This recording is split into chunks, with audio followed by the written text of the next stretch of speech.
Strategical attack की बात कर रहे हैं, ये उड़ी की तकलीफ है, और ये तकलीफ है 100 से ज़्यादा इंडियन वहाँ मारे गए हैं।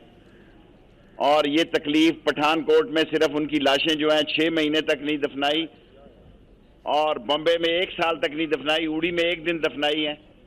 मैं यकीन दिलाता हूँ कि पाकिस्तान की कौम कश्मीरियों की जद्दोजहद आज़ादी के साथ खड़ी है, और कल आप देखेंगे कि वो लोग जिन आज तक नवाज शरीफ साहब ने कुलभूषण यादव का नाम नहीं लिया और सुषमा ने बहादुर खान का नाम लिया है यूनाइटेड नेशन में, आज भी हम पे इल्ज़ाम है क्रॉस फायरिंग को स्ट्रेटजिकल स्ट्राइक कहने वाले, खुद उनकी स्टॉक एक्सचेंज 500 पॉइंट नीचे हुई है।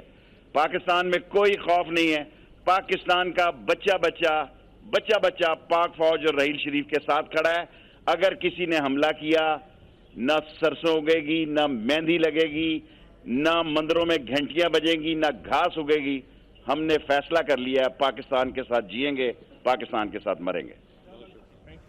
सरबराह अवामी मुस्लिम लीग शेख रशीद मीडिया से गुफ्तगू कर रहे थे। उनका कहना है कि पूरी कौम कश्मीरी अवाम के साथ खड़ी है, आर्मी चीफ जनरल राहील शरीफ के साथ खड़े हैं। पाकिस्तान में कोई डर नहीं है, कोई खौफ नहीं है, भारत पर खौफ तारी है, भारत पर ही खौफ के साए मंडला रहे हैं। सरबराह अवामी मुस्लिम लीग शेख रशीद लाहौर में मीडिया से गुफ्तगू कर रहे थे। उन्होंने कहा कि पाकिस्तानी कौम कश्मीरियों के साथ खड़ी है और पाकिस्तान का बच्चा पाक फौज और आर्मी चीफ के साथ है।